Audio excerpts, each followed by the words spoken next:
लोग को बुरा लगेगा, इसलिए मराठी में बोलने दो। मैं कह रही हूँ कि तुम्हारे सामने जो भी प्रश्न है, उन प्रश्नों को तुम अचेतन में छोड़ो। वो मेरे पैर में बह रहा है, माने ये कि कोई भी प्रश्न है, अब तुमको अपनी लड़की का प्रश्न है समझ लो, उसमें खोपड़ी भिड़ाने से कुछ नहीं होने वाला। जो भी प्रश्न है वो यहाँ छोड़ दो, उसका उत्तर मिल जाएगा। अब तुम अगर सोचते हो कि इस चीज से लाभ होगा, वो नहीं बात। जो परमात्मा सोचता है तुम्हारे लिए जो हितकारी चीज है वो घटित हो जाएगी, वो तुम कर भी नहीं सकती हो, इसलिए उसको छोड़ दो। तुम क्यों बीच में तंगड़ियां तोड़ रही हो? तुम क्यों परेशान हो रही हो? तुमको परेशान होने की कोई जरूरत नहीं, तुम छोड़ तो दो। जो तुम्हारे सारे प्रश्न को सॉल्व करने के लिए पूरी इतनी कमेटी बैठी हुई है, उनके पास छोड़ो तुम। सहयोग में यही तो कमाल है कि सर का बोझा उतर गया उनके खोपड़ी पर।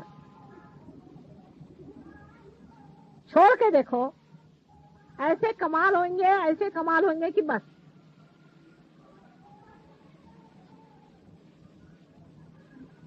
लेकिन मनुष्य की खुददारी की बात हो जाती है। आखिर तक वो ऐसा ही सोचते रहता है कि नहीं, मुझी को करना है, मुझी को करना है। और सोचते रहिए, एक के ऊपर एक ताना बाना चलता रहेगा। कितना भी आप करते रहिए, आखिर में आप पाइएगा कि आप कहीं भी नहीं पहुंचे और आखिर पागल खाने में ही आप जाइएगा। आपके प्रश्न हल करने के लिए एक बहुत बड़ी कमेटी बैठी हुई है,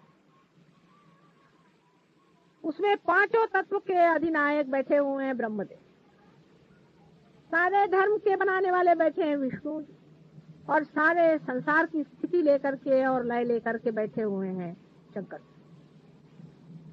उनको भी तो कभी कभी चांस दो कि तुम ही लोग सारे प्रश्न को ठीक करोगे।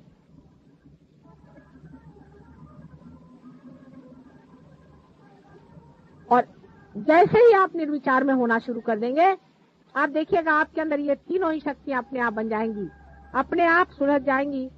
धर्म, अर्थ और काम, बिल्कुल वो ठीक से अपने अपनी जगह बैठ जाएगी।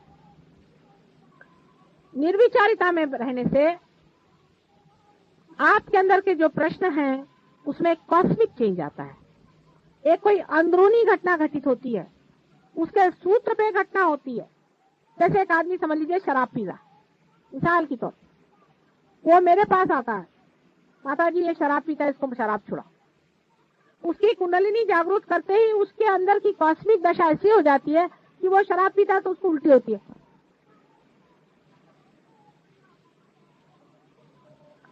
फिर ये भी हो सकता है कि शराब की भी जो मादक शक्ति, उसको भी खत्म कर सकते हैं। जब शक्ति पे बैठे तो हर तरह की शक्ति को ले सकते, जितनी डिस्ट्रक्टिव शक्ति है उस सब को खत्म कर सकते हैं। लेकिन आप जो ये अपने छोटे से दिमाग से हर एक चीज को सुलझाने का प्रयत्न करते हैं, उसी में गड़बड़ हो जाता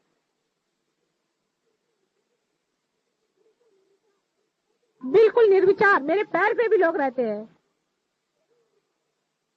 तो भी वो विचार में रहते हैं। मुझे इतना आश्चर्य होता है, कम से कम मेरे पैर पे तो विचार छोड़ दो, वहां पे भी उनका चलते रहता है विचार। मैं कोशिश कर रही हूँ, हाथ पर चला रही हूँ, ये कर रही हूँ, सारा तांडव नृत्य हो रहा है और ये लोग इधर विचार ही कर रहे हैं। कम से कम मेरे पैर पे विचार छोड़ना आना चाहिए। फिर धीरे धीरे ये आदत बनते जाएगी निर्विचारिता।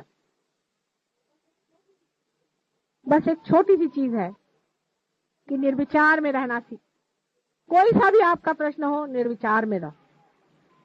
ऐसे मैं आपको सुझाव देती रहती हूँ, आपका ये चक्र क्यों पकड़ता है, वो चक्र क्यों पकड़ता है, छोटी छोटी बातें हैं, उसको समझ लेना चाहिए। आपका शरीर ठीक रखो, मन ठीक रखो। मन की भी बहुत सारी बीमारियां होती हैं। औरतों को बीमारी होती है कि आदमियों के पीछे में मरो, खास करके आदमियों को और बीमारियां होती है। मन की अनेक बीमारियां होती हैं। उधर जरा सा चित्त रखो, निर्विचार में रहो। एक छोटी सी चीज करने से ही आपका जो स्वयं हृदय में बैठा हुआ स्व है, उसका प्रकाश फैलना शुरू होगा और वो ही प्रकाश है जो आपके अंदर ये वाइब्रेशंस की तरह से बह रहा है।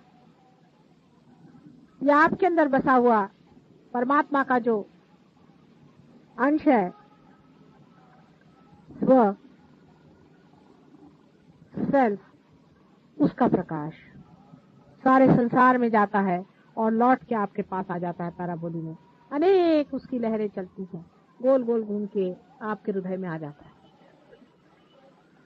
अपनी जो बाती है उसे ठीक रखो,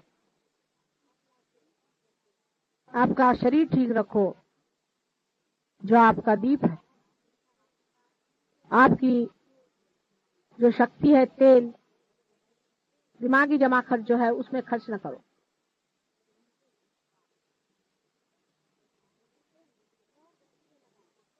लौ को सीधे लगाओ, जो लौ के ऊपर का हिस्सा है उसको मां से चिपका लो, उसके पैर में बांध, सीधी की सीधी लौ निर्विचारता में निर्भीकता से जलती है। और जब ऐसा आदमी कहीं खड़ा होगा तो उसकी तेजस्विता देखकर लोग कहेंगे कि भाई तुम्हारे गुरु कौन है, ये तुमने किससे पाया। यही सहयोग के लिए आप लोगों को करना है, जहां तक हो सके निर्विचार रहें।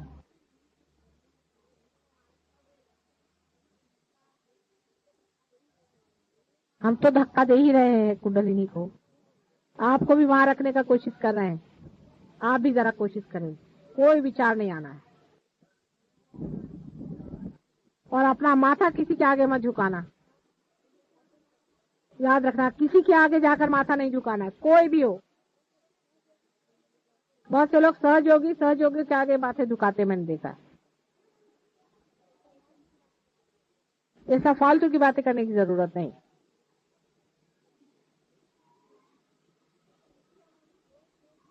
मूर्तियों में भी देख के जिसके वाइब्रेशन ठीक हो, ठीक है। मूर्तियों से आप बहुत बड़ी मूर्तियां हैं, आप स्वयं एक मंदिर है, क्या वो मूर्ति थोड़ी आपके वाइब्रेशन जानती है? वो तो उसमें से वाइब्रेशन बस आ ही रहे हैं, बस। और क्या हो रहा है? आप तो अपने हाथ भी चला सकते हैं, दूसरे के आप जागृति दे सकते हैं, किसी का चक्र खराब हो उसको आप ठीक कर सकते हैं। मूर्ति तो आप बैठी सिर्फ वाइब्रेशन छोड़ रही है।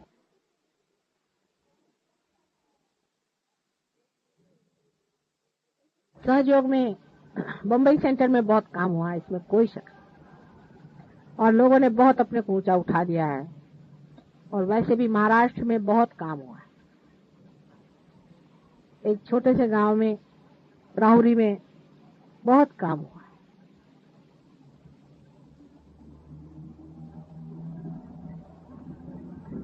जितना आप गहरा उतरेंगे उतना ही गहरा काम होगा।